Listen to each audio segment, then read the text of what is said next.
Then he will be sane? Then he will be perfectly sane, and a quite admirable citizen. Thank heaven for science, said old Yacob, and went forth at once to tell Nunez of his happy hopes. But Nunez's manner of receiving the good news struck him as being cold and disappointing. One might think, he said, from the tone you take, that you did not care for my daughter. It was Medina Sarote who persuaded Nunez to face the blind surgeons. You do not want me, he said, to lose my gift of sight? She shook her head. My world is sight. Her head drooped lower. The beautiful little things, the flowers, the lichens amidst the rocks, the light and softness on a piece of fur, the far sky with its drifting dawn of clouds, the sunsets and the stars. And there is you. For you alone it is good to have sight, to see your sweet, serene face, your kindly lips, your dear, beautiful hands folded together. It is these eyes of mine you won, these eyes that hold me to you, that these idiots seek. Instead, I must touch you, hear you, and never see you again. I must come under that roof of rock and stone and darkness, that horrible roof, under which your imaginations stoop. No, you would not have me do that. A disagreeable doubt had arisen in him. He stopped and left the thing a question. I wish, she said, sometimes. She paused. Yes, he said, a little apprehensively. I wish sometimes you would not talk like that. Like what? I know it's pretty. It's your imagination. I love it. But now... He felt cold. Now? He said faintly. She sat quite still. You mean... You think I should be better? Better, perhaps? He was realizing things very swiftly. He felt anger, perhaps, anger at the dull course of fate, but also sympathy for her lack of understanding, a sympathy near akin to pity. Dear, he said, and he could see by her whiteness how tensely her spirit pressed against the things she could not say. He put his arms about her, he kissed her ear, and they sat for a time in silence. If I were to consent to this, he said at last, in a voice that was very gentle. She flung her arms about him, weeping wildly. Oh, if you would, she sobbed, if only you would. For a week before the operation that was to raise him from his servitude and inferiority to the level of a blind citizen, Nunez knew nothing of sleep, and all through the warm sunlit hours, while the others slumbered happily, he sat brooding or wandered aimlessly, trying to bring his mind to bear on his dilemma. He had given his answer. He had given his consent, and still he was not sure. And at last work time was over. The sun rose in splendor over the golden crests, and his last day of vision began for him. He had a few minutes with Medina Sarote before she went apart to sleep. Tomorrow, he said, I shall see no more. Dear heart, she answered, and pressed his hands with all her strength. They will hurt you but a little, she said, and you are going through this pain, you are going through it, dear lover, for me. Dear, if a woman's heart and life can do it, I will repay you, my dearest one, my dearest, with the tender voice, I will repay. He was drenched in pity for himself and her. He held her in his arms, and pressed his lips to hers, and looked on her sweet face for the last time. Goodbye, he whispered to that dear sight. Goodbye. And then in silence he turned away from her. She could hear his slow retreating footsteps, and something in the rhythm of them threw her into a passion of weeping. He walked away.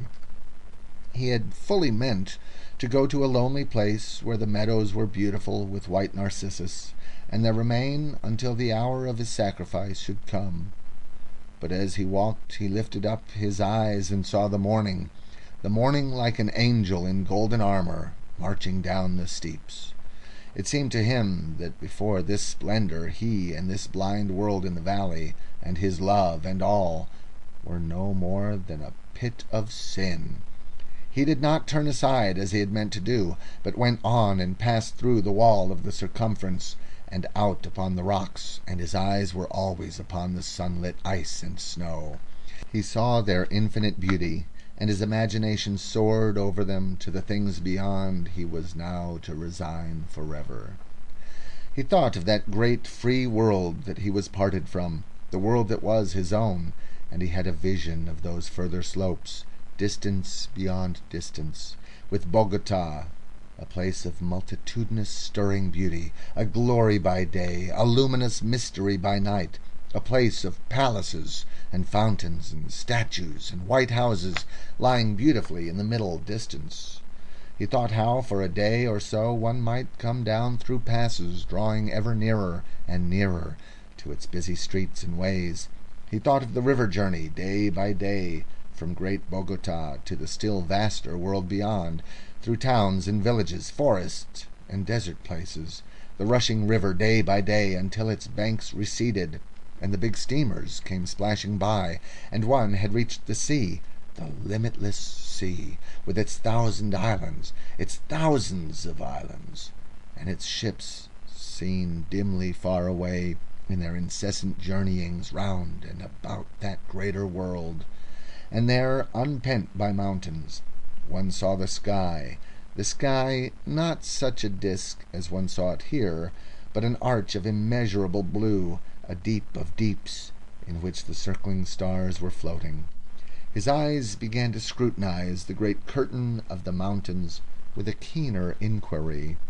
For example, if one went so, up that gully and to that chimney there, then one might come out high among those stunted pines that ran round in a sort of shelf, and rose still higher and higher as it passed above the gorge. And then that talus might be managed. Thence perhaps a climb might be found to take him up to the precipice that came below the snow, and if that chimney failed, then another farther to the east might serve his purpose better. And then one would be out upon the amber-lit snow there, and halfway up to the crest of those beautiful desolations. And suppose one had good fortune. He glanced back at the village, then turned right round and regarded it with folded arms. He thought of Medina Sarote, and she had become small and remote. He turned again towards the mountain wall down which the day had come to him. Then very circumspectly he began his climb. When sunset came, he was no longer climbing, but he was far and high. His clothes were torn, his limbs were blood-stained. He was bruised in many places, but he lay as if he were at his ease, and there was a smile on his face. From where he rested, the valley seemed as if it were a pit, and nearly a mile below.